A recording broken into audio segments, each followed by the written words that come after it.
president, with his vision, has established a strategic Bitcoin reserve as of last week and has declared that America will be the Bitcoin superpower. That is prescient. I would hazard to guess that the great majority of the people that saw that post don't even know what Bitcoin superpower means, and they haven't really considered it. I was inspired by the words, and that caused me to put together this presentation today. Why is Bitcoin critical to the prosperity of the United States in the 21st century? That is the question we all should be asking. There are many metaphors for thinking about a strategic reserve of Bitcoin. Bitcoin is digital capital. If we thought of it as Bitcoin as digital capital, is this a stockpile of cheese? Is this a stockpile of oil, natural gas, or even uranium, all of which would be interesting? Well, at its worst case, and its narrowest form, you could think about the strategic Bitcoin reserve as a stockpile of the apex asset of the human race. And so what's it worth?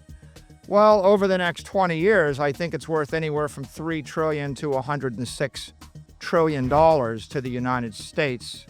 U.S. corporations, like my corporation, are actually recapitalizing on Bitcoin. We've gone from having $250 million of assets 48 months ago to having nearly $45 billion of assets in 48 months. If you look out over the next 20 years, corporations that are accumulating Bitcoin on their reserve, like MSTR, like Mara, like Riot, they're going to have $20 to $40 trillion. So this is a small metaphor, but it's a powerful metaphor. But, you know, it's hard to rent out or finance or develop your cheese or your gold or your natural gas buried in a vault. So a more powerful metaphor is Bitcoin is digital property. If you own 5% of Manhattan and your family had owned it for 100 years and someone said, how are you going to pay your bills? You wouldn't say, we're just going to sell it. You would say, we're going to rent it. We're going to develop it. We're going to put a building on top of it, a business on top of it, or we're going to finance it. We're going to borrow against it. The same is true with Bitcoin. In 20 years, the United States could be generating $10 trillion per year by renting, developing, or financing the assets in that strategic Bitcoin reserve. The AIs are coming. The AIs don't get bank accounts. They don't get credit cards. The AIs, the artificial intelligence economy, will be built on digital capital, digital property. It'll be a $100 trillion economy. It'll be built on Bitcoin. Well, a lot of people, they think of it as an asset. You think of it as a property, but what we know to be true is that Bitcoin is actually a network, and it's not just any network. It's not an information network. It's an energy network. It's a conservative network. I can send $1 billion from me to you. I lose it. You have it. That is the conservation of energy in cyberspace. So when you start to visualize Bitcoin as a digital energy network, what you realize is that trillions of dollars of digital commerce will flow over that network. The banking system of the world is going to rebuild itself on a digital energy network. We're going to have 40,000 banks that'll be settling with each other in real time, finally, moving billions, tens of billions, or hundreds of billions of dollars an hour over a pure digital network. Right? So if you look at the world and imagine digital energy moving around the world, and then you ask the question, would you want to own it? Or would you want to ignore it? It's an important question. And of course, you know, I think some of you might have seen the cyber blackout of X yesterday and all the cyber attacks. The last and most important metaphor is when we have open digital energy flowing, it is a commerce network. But when we reverse that digital energy into a shield, it becomes a defense system. Bitcoin's a digital defense system. Bitcoin messages, data authentications, transactions, they're unstoppable, uncorruptible, immutable, immune to tampering by any known cyber threat. You can protect the United States commercial and military and financial systems behind a wall of digital energy. And that's exactly how we will do it. Even Elon Musk pointed out, the AIs don't know how to hack Bitcoin. They can spoof you out of your money. They can convince you that there's someone they're not. There's no way to trick an 800 exahash digital wall that's based on modern encryption. The AIs won't get through that wall. What's driving the growth of Bitcoin? It is the most powerful force in the world right now. It's growing nearly 60%. It's become the eighth largest asset in the world. It's about to become the largest asset in the world in the next 48 months. What is it? It's all of the smart money in the world running from risk, running from the past toward the future, from something less secure to something more secure. And they're doing it in the most visible way with their capital. This is a map of the wealth distribution in the world, about $900 trillion. If you break it into uses, half of it is just a store of value. We're long-term, we're preserving our capital for the long term. We just want to keep our money. The other half are assets held for utility. I want to do something with the asset. If you drill into the 450 trillion, you realize the problem is that long-term capital is being dissipated and decimated by fires, by floods, by famines, by tariffs, by wars, by competition, by rust, by obsolescence, by torts, by traffic, you name it, right? What's that cost? That costs 10 trillion a year. There's people go, well, what is Bitcoin's use case? The use case is to not suffer $10 trillion a year of damage from entropy, from inflation, from chaos, from the future. Bitcoin's an asset without the financial risk of a currency, a bond, a stock, and it doesn't have the physical risk of real estate and property. And we're stripping away the counterparty risk to everything. And so we're moving away from risk. And what that means is that as the word spreads that there's an opportunity to keep your money without taking risk, long-term capital is being merged into the Bitcoin network. The greatest digital transformation of the 21st century, it isn't the transformation of music, it isn't the transformation of your photos, your communications, your Facebook friends, or educational videos, although each of those things made a $1 trillion company. The greatest digital transformation is the transformation of capital. So it's the transformation of 450 trillion. What's it worth? It's worth half of everything. It's half of everything. That's the transformation. Digital capital is stronger, faster, and smarter capital. It's everything you don't like about the building stripped away, and you've got an invisible, indestructible, immortal, teleportable building. It's a better building. It's global capital. It's everybody that's living in Asia and Africa and South America would move to the U.S. if they could. They'd move their money to the U.S. if they could. They want the currency of the U.S. They want the property of the U.S. They want the security of the U.S. They want the values of the U.S. But they can't have it. So the second best thing they can have is move their money into the Bitcoin network, which has all of the values, protections, and security of the U.S. Bitcoin is immortal capital, right? You can keep your money for 1,000 years. A 10 basis point fee works out to a useful lifetime of 1,000 years. All the other long-term capital assets have a life of 10 to 100 years.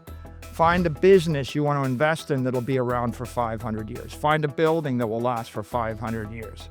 Find a bond that will pay off in 500 years. Find a piece of art that'll still be legible in 500 years. And finally, what we all know in this room is that Bitcoin and digital capital is ethical capital. It's the only thing in this world you can truly own. If you have possession of the keys, if you have possession of the knowledge of where the keys might be, you own the thing. No one can take the thing away from you. Everything else you have in this world, you own at the pleasure of someone more powerful than you until they decide to take it away from you. Satoshi gave us property rights, sound money, sovereign money. It's a network, but what is it? It's the world's most powerful network. 800 exahash. What's the measure of digital power? It's exahash. 20 gigawatts, all the electricity, all the power that fires up the US Navy. It's also got the most economic power. My company spent $33 billion to buy 2.4% of the network. Do the math in your head, you'll realize there's $1 trillion of real money that has flowed into this network, and there's $1 trillion of smart money behind it. It's the world's most global, fault-tolerant, unstoppable network. Each of those ASIC chips is hundreds of thousands of laptop computers. You'd need trillions and trillions of computers to dent this network. And then, of course, many people say, oh, I get it, it's the network effect. It must be a network. Yeah, well, it's not a McAfee network. That's just enough information about networks to hurt yourself. It's not getting more powerful with the square of the number of nodes. It's getting more powerful based upon the amount of mass, energy, and capital flowing in the network. It's a Newtonian network, like the solar system. When the white dwarf comes past your planet, it's going to suck the atmosphere off your planet. A white dwarf is not the same as an asteroid the same size. They're different. Bitcoin is the brightest thing in the financial universe, right? Heat and light. It's the most interesting. It's growing stronger. It's growing hotter. It's growing denser as it draws the capital of the world into its orbit. What capital? Physical capital. People are selling their buildings. Financial capital. They're going to trade out their low-grade bonds, their currencies in third world and the second world. Foreign capital. They're going to sell their Siberian real warehouses and their Russian natural gas rights.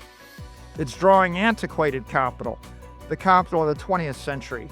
It's drawing smart capital. Anybody that thought about it and thought, do I want to be invested in something that's going to decay or be destroyed over time by 100 uncertain risks, or do I want to just keep my money in cyberspace? And then digital capital, right? The AIs, they don't get the bank account. As the economy digitizes, people want to move digital money at the speed of light with a million transactions a second. You're not doing it with a Siberian warehouse. You're not doing it with natural gas or gold. You're not going to do it with any 20th century asset. Where is it headed? Well, there's an open source model. You can download it on GitHub called Bitcoin 24. Plug in your own assumptions. Our assumptions? Well, Bitcoin's currently 22 basis points of the global economy. That's $2 trillion. Over 20 years, right now it's been growing about 60% a year. If it decelerates from 60% a year to 20% a year, the average return is going to be 29% a year over the 20 years. That is the base case. That arrives at a price of $13 million of Bitcoin in USD terms, or $280 trillion in the network. Does the world turn upside down? No. What happens? Well, everything pretty much stays the same, except for those that embrace Bitcoin get rich and powerful. Those that don't embrace Bitcoin get weaker and poorer. Otherwise, everything that you see in the world today will still be there in the world in 20 years. Bitcoin is not a threat to the dollar. The dollar is currency. Bitcoin is capital. In the modern world, there are plenty of academic economists. They will just recite ad infinitum. Well, money is a store of value, a medium of exchange, a unit of account. There, I told you. And they just haven't really thought about that past just rote memory. This is why you shouldn't rote memorize stuff in education. Think a little bit harder about what's going on here. If you need money for the next 4 weeks in Argentina, then you're using the peso. If you need money for the next 4 years in Argentina, you're using the dollar. If you need money for the next 40 years in Argentina and you're smart, you're using the Bitcoin. And so the dollar is competing, but is competing against the M2 money supply of the CNY, Chinese currency, European currency, Japanese currency. Right now, we're about 17% of that. We should be able to grow to 30% of that. How?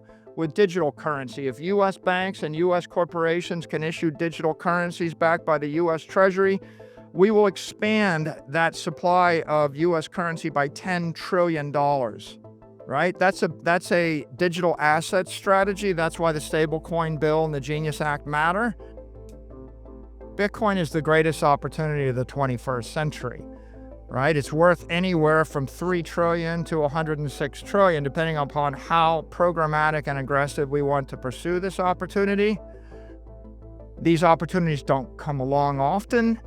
This is the once-in-a-century opportunity. And as Donald Trump has said, never sell your Bitcoin.